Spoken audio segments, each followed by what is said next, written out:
Hey, what's up, everybody? This is Editing George. Welcome to the whomst podcast. Yeah, I'm just gonna. I don't feel like editing this week. I got a lot going on, so here you go. If you want to be a part of the conversation, I think the voicemail is gone because people haven't been sending, so they took my number away. So if you want to send an email, thewhomst@gmail.com, THEWHOMST. It'll be in the description. Send topics or whatever you listen to today if you have opinions on that, or you can comment on the comments of this episode description on whomst.substack.com. I think this is episode 243. I could be wrong. Anyway, enjoy. Now, I can't sit here and say it couldn't be me because it has been me on several occasions. I don't have any shame for having a good heart because my intentions were to be good from the start. I never wanted to get used, so y'all can sit here and lie to yourself and pretend all you want to. Them people ain't got away with nothing. It look like they got away with it. They going through hell and they'll never get to see heaven again. While it may seem like they frolicking and enjoying life and they got everything that you prayed for and manifest, they could be living in a mansion and find out that the power ain't even connected. All I know is that them L's that I took were lessons that I had to learn. I was forced to learn those lessons because I was hard-headed. Now that I'm in a position to learn the first time around, I ain't in the business of making no more errors. And I ain't in the business of getting used. Users used. Abusers abused. When you heal and finally come up out of that, you'll get those danger alerts so you can stay away. So baby, don't never be ashamed because you had a good heart. You even got to be kind to the devil to let him know it's people out there that won't get broken because other people decided to break them. Okay? Have I ever said that I don't like studs? Good start. Good start to the episode. I ain't talking about like just normal studs, dress up as a nigga and eat pussy. Like I ain't talking about them. I'm talking about cause they chill. So a lot of them are chill, and I completely understand because I like women too, so I get it. But I'm talking about the ones that not only do that, but also have to prove that they're a guy. So they do overly aggressive stuff. Like I know the last episode I was talking about the Mexican guy in at the laundromat who was like trying to eye me down, waiting for me to look at him, and I explained that that's like a male thing. It's like the male gaze toward another one. It's like if I would have looked at him, he would have been like, "Hey, you got a problem?" Like, what is that's, or at least that's what used to happen back when I was younger. Like, it just this test of strength, test of toughness shit. I cannot stand on top of being hood. You trying to be hood and you trying to cosplay as a dude, so she really got something to try to prove all the time. And so I knew it's based on who I'm talking about. It's a new hire at the job, and she's one of these people, and I don't make eye contact, and it's not because I'm afraid or anything like that. It's I know what that implies because I know that look. Just waiting for somebody to look at you so you can be like, "What's up? You good?" Like then you having this fucking dumb ass back and forth that's real. It's a real conversation. You be like, "Hey, well, yo, you good? What's up? You good?" And you're just going back and forth. And you in this nigga moment. You didn't even ask for it. So I don't like them because of that shit. This hyper aggressive. I have to prove something. Prove that I'm tough for no fucking reason. And you're a woman, so it's like, and I think that's what bugs me, is you do this tough guy stuff, and okay. See what happens is I run scenarios in my head when it's a situation that's ahead of me that I've been through before or seen it happen before. So like say in this case with tough guy, Mr. Lady, right? I played a scenario in my head. It's like, okay, I'll look at them and they'll like, "Oh, what's up?" But now we arguing from basically nothing, creating energy from nothing, right? So I could play this scenario in my head. What would you do if they tried to fight you or something like that? It's very, yeah, I know it's very 0 to 11. I know, but that's the situation. That's what I go through. That's what I've seen, what I've happened, and then it's a stud. As much as they cosplay as a nigga, as a dude, they're not gonna put. There's not gonna be a. Damn, I can't talk. all of a sudden they're not going to be a guy once you do fight.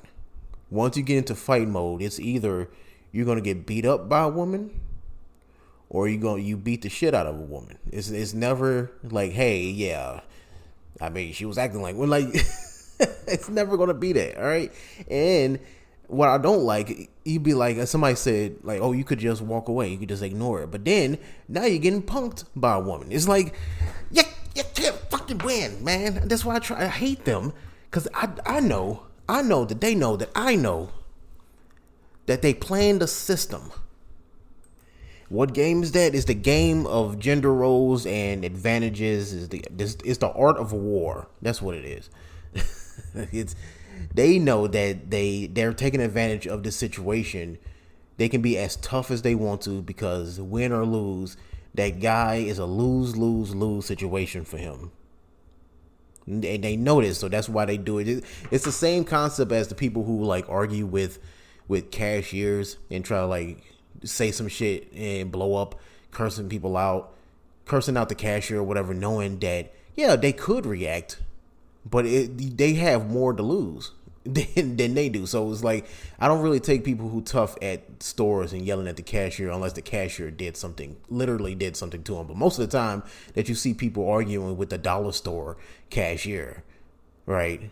The cashier didn't really do anything. It's more this person trying to blow up and be tough, knowing that the worker can't do anything because they'll lose their job, right? It's the same situation, just with, hey, brunk ass boy, and they trying to fight a dude, and it's a win-win for them. Do I make sense? Anyway, whatever. I don't care. And you know what? Don't even get me started on what women, when they choose to date one of these like hyper aggressive ones. Oh, I start dating women because men are dangerous and blah blah blah. So you know what I'm gonna do? I'm gonna start dating one that look like them, but even more emotionally unstable. Men act like they on periods, blah blah blah. So I'm gonna date one who actually have one. All right, but yeah, I'm gonna talk. I got some more stories I'm gonna tell about work, but I got a story about this. This is what I did. Well, not today. Today it's 4:30 in the morning. Is December 5th. So this is December 4th when this story happened. I went, and y'all know I've been looking for a car. I've been looking for a car, of course, and said it 1,000 times. Please shut up, George. But yeah, finally I got enough money to where I can at least get like a little rinky dink, get something, get some wheels under my feet, right? And the plan was just to get a cash car, so I ain't gotta make no car payments, but whatever. But every time I go on Craigslist, offer up, Facebook Marketplace, if the search isn't full of bullshit ass dealerships taking up all the space, like you click on it, it's like, oh, down, you see a good price, you're like, oh, if it's a good price and it looks pretty decent, it's a dealership. And you go in there, they'll hide the price. It'll be like $1. The price will say $1, and that's a dealership. So you have to keep searching. You be searching, and then you finally find one car that's from a person, and it seemed like a decent price. And then you read it, and you're like, everybody mentions the AC. Everybody mentions the AC. You're like, oh hey, the windows work. 4 brand new tires. Everybody use the same script. 4 brand new tires, AC, heat work. The engine's missing. You have to come to it. It's like, it's always some bullshit. It's like, it's like, I get it. I get like, 2,000 to 2,500 isn't a lot of money for you to get something, but Jesus fucking Christ, why is every car somebody's selling just doesn't work? Why is every car a fucking mechanic special? Like, Jesus. I'm not even lying. If I can find some screenshots, I'll screenshot it and post it so you can see what I mean. It's like every single one of them does. That's how privileged we are as people. That we but the AC works though. Like, but do it though. Ain't got no goddamn. The engine doesn't work. The motor doesn't work. Whatever. Oh, transmission's bad. You have to push it. Like, you have to push it for it to start, and then they'll roll on its own. It's like, come on, man. But okay. But yesterday, I'm fucking yapping. I went to a dealership. I'm gonna fucking name them because if you go on Google search the pictures, they're using pictures and what their lot looked like 2 years ago, maybe even more than that, right? And it looks all clean and pristine and all that stuff. But when you go in real life, trash. It's just a bunch of used cars. Like they still fixing it. Like they had like 4 rows of cars, right?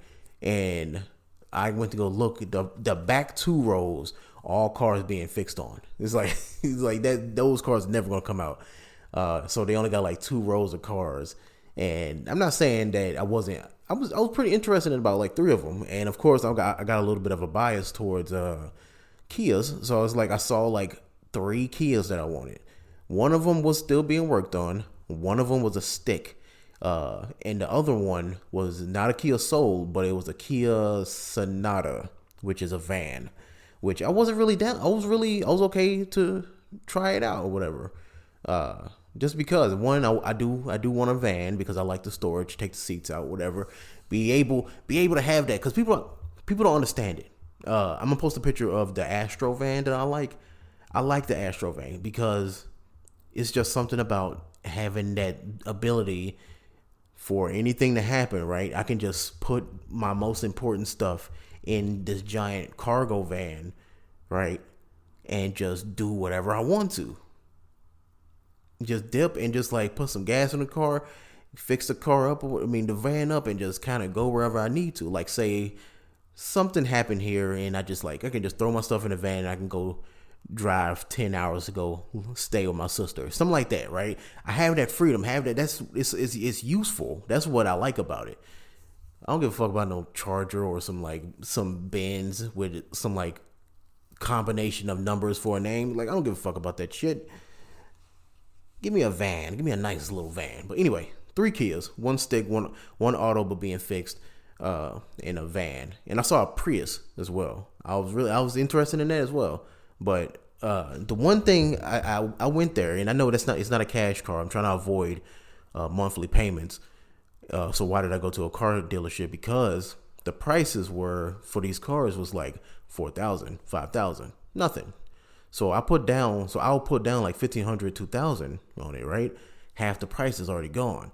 So if I already paid half the car off, the payments shouldn't be that much. So I can still pay what I've been saving currently, right? And I can just pay the car off in like no more than 6 months, in half a year. That was the plan. That's what I thought I was gonna come into.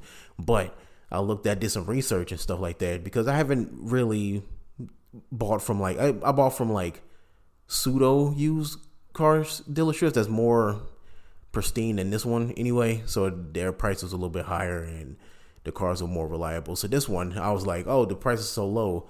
Blah, blah, blah. I said that already. Saw the stuff. And the one thing I wanted to tackle, make sure, because I was not finna just sign anything. Because if this was like 8 years ago, I definitely would because I'm stupid. The one thing I wanted to make sure was the down payment actually was towards the price of the car. Let's say the car is $5,000, right? I put $1,500 down.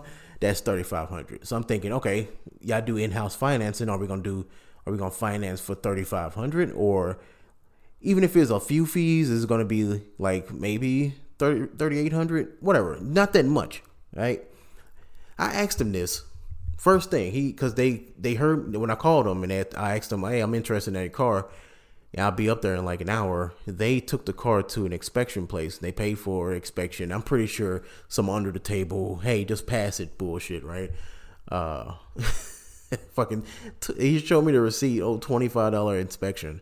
Oh, everything's perfect. Yeah, get the fuck out of here. Whatever. I wasn't expecting to get a perfect car. Honestly, these cheap cars and whatever cash car I was going to use this as an opportunity to learn how to actually work on cars or whatever. But anyway, I asked him first thing first. He's like, "You want to test drive it? You want to sign the paperwork?"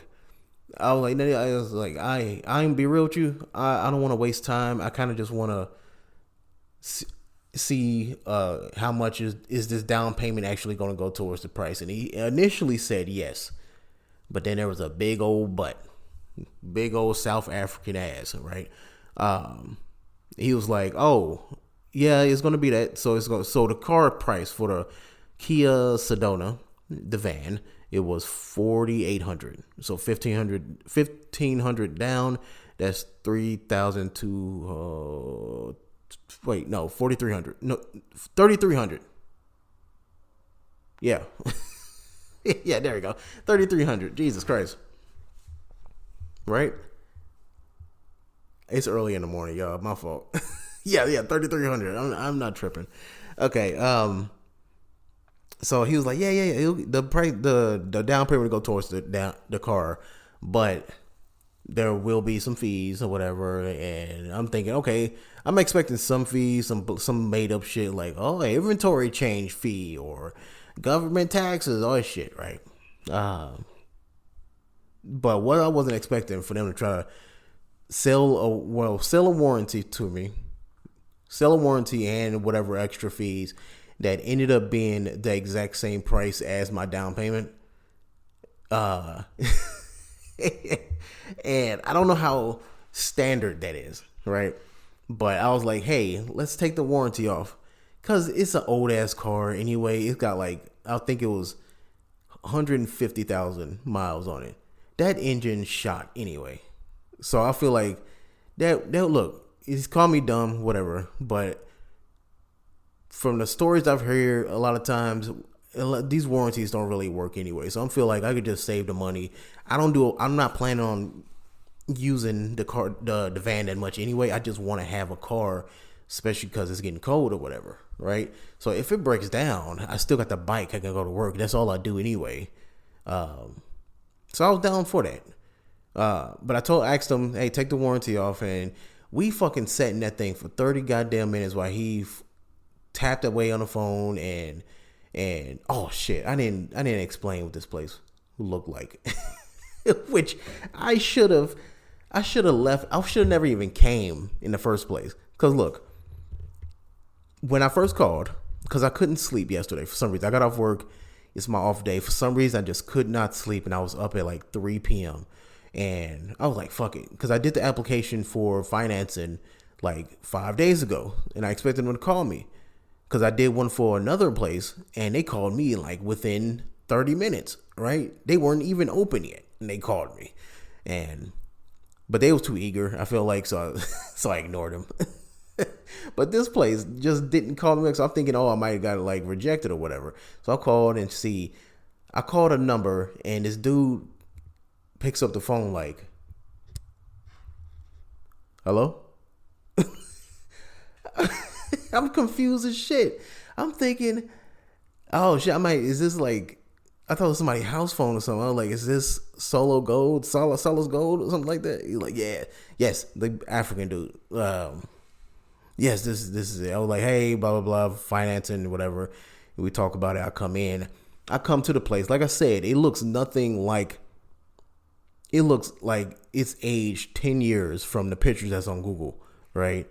The cars that they showed on the pictures, they showed a Tesla, they showed Benz, they showed all types of shit, right? Clean ass cars.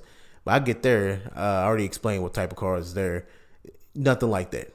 Fucking Priuses, fucking old ass Kias, old Lincolns and Lexuses, all being worked on. They had 2 cargo trucks for like when they like delivering for groceries or whatever, just big ass trucks like that. That's for like on the site like $30,000. That's probably the only reason why they still in business, because of them trucks. But yeah, place looked like shit. Stairs wobbly, feel like storage container floors. That feels so unsafe. The floor is uneven with the door, so when you open it, the door scrapes the ground. It's very dramatic, and it's raining. It's rusty. I'm gonna die. I didn't feel safe having my bike tied up to the place, because it felt like somebody was gonna like pop out from behind a car and steal it from me. It also didn't help that I was carrying $1,500 on me, because I kind of wanted to take a chance and make this purchase or whatever, right? I was down, so I had that on me too, so I was super paranoid. I go inside, I get greeted by musty ass white dude who looked like he just works on cars, and drink beer all goddamn day. He don't know anything about any of the cars, right? So I was like, hey, because I saw a black Kia. I saw an extra Kia, the one the ones I didn't say, right? The stick, the automatic, the van. It was an extra one that wasn't on the site. I was like, hey, what's up with that black Kia way over there? Kia Soul. He was like, oh, that's being worked on, right? I was like, all right, because it was in the back rows, so I didn't know at the time that those are all the broken cars that we just take up all the space. And then after that white dude, I get greeted by it's two African dudes. One of them, tall, dark dude. Of course, he has a language barrier, kind of big ass AirPod in his ear. So I was like, so he talking on the phone and talking to me. I was like, this shit's so fucking unprofessional, man. He was like, okay. He's like the other guy. He has the van that you were looking at. He's at the inspection place, so you can kind of just look at the other cars while he come back in like less than 10 minutes or whatever. I went inside the office, and the office is so fucked up. I wish I was more of an asshole, because I would have took pictures immediately. I wasn't even thinking about it. I was just in shock from all the shit that I saw. You know how you go into like an office building or whatever, you got the desk that's right in front of the door. That's the quote unquote receptionist when their computer and they're tapping away or whatever. You'll see doors going to offices. That's where usually the agents would be talking. No, it just looked like an open floor. It's just an open floor plan. One room looked like a kitchen, but it has a bunch of shit, a bunch of folders, a bunch of car parts in it.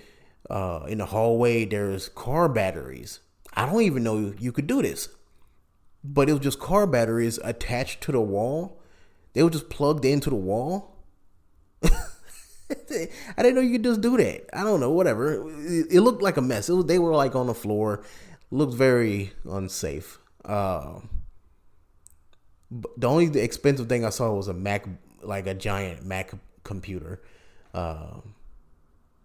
Boxes everywhere. They look like they were in I made a joke on Threads talking about this place looked like it's either they just moved in or they're being kicked out. Like that's how weird it looked. It was so much stuff packed up, so just a mess. I did take one picture of a filing cabinet, which don't really do it justice from what I'm saying, but just how looking at the cabinets is all open and shit.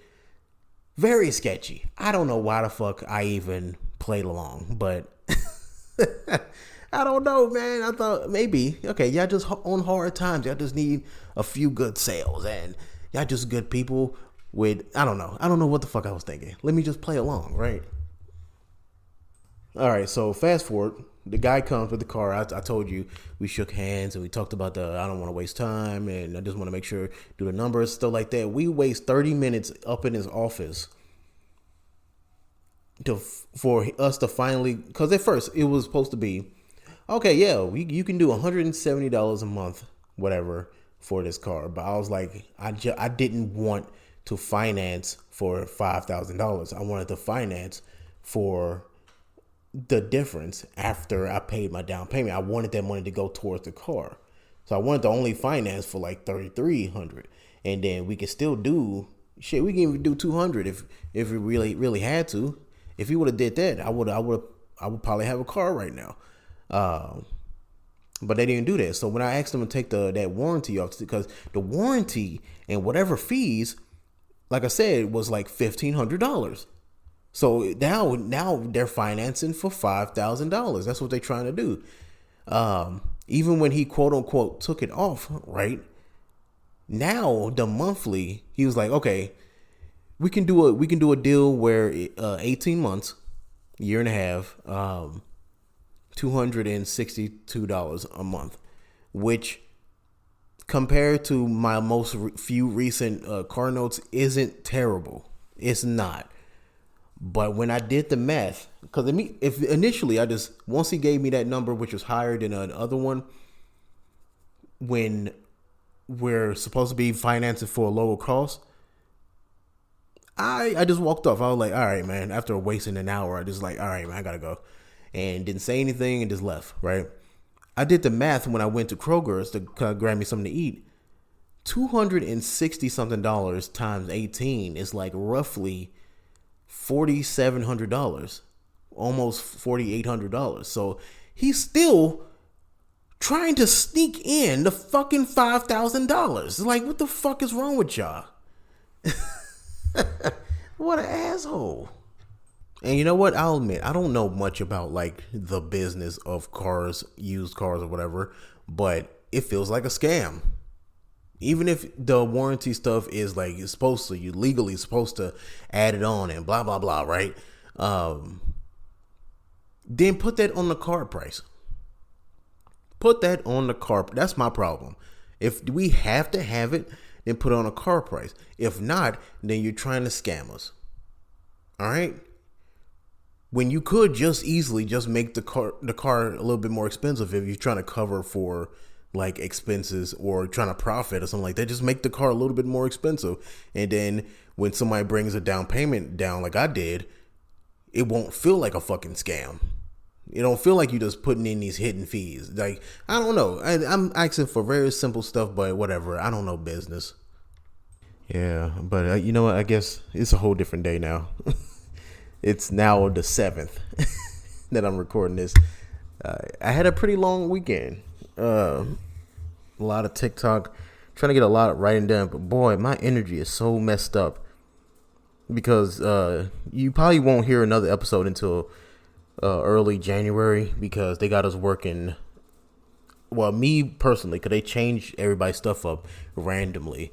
But I work a 6-day, 12 hours each day. So, boy, I am going to be exhausted all for the rest of December. I'm going to try to get some recording done, but no promises. As y'all see, the release schedule hasn't been pretty consistent in a while. Anyway, the point is, I think I'm going to end this episode with the talk about the 50-50 conversation. Because that's what everybody talking about on TikTok. Because now it's a trend where it's the I can't pay mortgage prank or something like that, where the lady would go to the provider, or it could be vice versa. I only seen women doing it to men, and they got the provider men, and they'll go to him and be like, I can't pay the mortgage this month, and he'll look at her like, bitch, you ain't doing he wouldn't say it like that, but he was like, you ain't been paying bills this whole time. What are you talking about? And it's supposed to, everybody, all the ladies in the comments are like, yeah, hell yeah, make sure this love finds me and all this shit, right? It's just so sad. But then but anyway, my 2 cents for the 50-50 conversation. I know I've said it before. I know for sure I said it on TikTok. I'm just too lazy to find the video and just splice it into this episode. But basically, I just hate the narrative. I hate the narrative for the 50-50. The 50-50 should be a conversation between the two people, and that should be the end of it, right? Really. The loudest people who are against the 50-50 make it solely about finance, and it is not this relationship. Like I just said, it should be between the agreement between the two people. And if you don't like someone's 50-50, then look, that has nothing to do with you.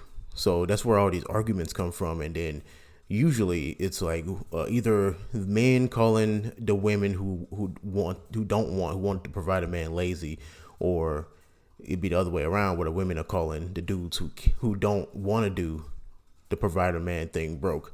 And that's not necessarily the case. Like, now you could, like I said, you can't be mad at somebody else's 50-50. If it's like, if he wants to be a talking wallet and she wants to be a shopping fleshlight, then that's what you got to do. That's what they agree on. That's what makes them happy. Now, that's not the case for everybody. It's a lot of people. You feel me? But like me personally, mine's won't be the same as somebody else's. But I wouldn't mind being the provider guy if I had it like that, and if I wasn't just working all the time, You know what I mean? Like working constantly. I have to work like 2, 3 jobs to make sure all the bills are paid, and then you get to just chill. That I can't do that now. If I had it in a way where I make the money and I had enough time for free time and do my own thing, then yeah, I wouldn't mind. Because really, it's especially these last couple of years, I've been craving free time, and that's what I've been trying to figure out. So I feel like I'm wasting so much time, and all my time that I'm using, it's just at work. That's where all my stress comes from. It's not so much the bills for real anymore. It's about free time. And like I said, I wouldn't mind being a provider if I had it like that. But I feel like the best, if I am going to be provider, then my partner's 50 part would be what are you doing with your free time? That's what that is. Or what are you doing to contribute to the house? That I don't have kids, right? So I'm not including that in my scenario. So it's like, what are you doing while I'm at work? Are you going back to school? Are you starting a business? Are you creating something? Are you writing? Because that's what I wish. I wish I was in that situation. I wish somebody I wish I had a provider. You feel me? I've never had that before. I wish somebody would pay all the bills for like 6 months. Bro, I would get so much writing done, man. It'd be crazy. Cause that's what's stressing me out the most. It's just like watching some people just not use their free time the way that they I feel like they should, which again, I guess I'm kind of contradicting what I said earlier about not worried about other people's, I don't know. But my point is, my scenario is like, I don't mind being a provider if you're doing something. You're not just like watching TV or something. Like, you have to bring something that's going to bring something eventually. You know, like I come home, you be like, oh, I wrote a few paragraphs. Oh, I had writer's block today or some shit like that. I don't know. Something. You don't have to be productive every single day, but you know, I got to see some progress. I got to see some receipts, so that all my hard work doesn't feel like you just playing in my face, you know? But yeah, everybody's 50-50 is different, and I can't fight it, but I can't help but I am the guy that will call a woman lazy for wanting a provider man. And I know I just said that I don't mind being one, you know what I mean? But it's those ones that's loud about it. You know the ones that I'm talking about, just like, we don't want, because the ones that's loud on TikTok, right? Is like, oh, men are just broke if you can't do it. You just ain't got your shit right. Like, those are the ones, they don't say they're doing anything with that time. They just don't want to do anything. They just want to be pretty and shop with somebody else's money. And that brings a negative stereotype, you know? Like I said, in my scenario where I was like, are you going to school? Are you starting a project? The ones that's loud on TikTok about having a provider man and she doesn't do anything, never. I haven't seen one video be like, well, I'm using this time to do something, right? No, it just sounds like you just want to get paid and well, you want everything to be paid for. You just dare. You're essentially you're an object. That's what it feels like sometimes. You just don't want to do anything. That's what it sounds like. Now, if you are doing something, you're not clear about it, because I think anybody with a little bit of sense, even a woman who's paying all the bills, if a guy has a goal, if he's not working but he has a goal and he's able to pitch that idea well enough, I think a woman would provide for that man. Like I said, this depends on the two people and their conversation. That's my 2 cents. If you have your thoughts on this, I would love to hear it. I think I think the voicemail is gone. I think it's gone, man. So if you don't know me personally, you can hit up my email, thewhomst@gmail.com. I would love your suggestion or ideas on any of the topics I've talked about today. Or any topics that you want me to talk about. As I'm recording this, that CEO of the United Healthcare just got killed like 2 days ago. That's not funny. It's kind of funny. It's so fucked up how people taking it, but it's completely understandable. Pretty sad. completely understandable though. It's like, Jesus Christ, dude. You putting people, and then now all of a sudden, I don't know if it's just coincidence, but now all of a sudden, a lot of different CEOs, a lot of billionaires are making like decisions they should have made years ago. Like, I don't know if it's connected, but apparently McDonald's is bringing back the snack wrap that people been asking for years, 24 hours after the dude got killed. And then what else happened? It was, I forget which company, but they had something else saying they wouldn't do anesthesia for surgeries or something like that. It was like a time limit, and then they took it back the moment old boy got killed. So I don't know if it's like, I don't know if it's connected, but just the timing is hilarious. This timeline that we in is beautiful. But as more information comes out, because apparently they apparently know the guy who did it. Now they looking for him. And I feel like he gonna get, unless he gets killed by the police, I feel like a lot of people are gonna, he's bringing a lot of people together, like who usually against it, because nobody likes the current state of healthcare. Nobody. So it's like both Democrats, Republicans, whatever you side with, they all kind of low key, kind of happy he did this. So I feel like he's gonna get a lot of support if he just goes to prison. I feel like he's gonna get a lot of like GoFundMe money to pay him out or whatever if they don't like, they don't push the fee for it really high or something like that. Or like I said, they don't just kill him. But boy, see what's gonna happen these next few years, man. It's gonna be something to pay attention to. You got dudes killing CEOs. You got Trump coming back in office, and that's gonna open up a floodgate of stuff. We'll see what happens, man. I'll see y'all next year, probably.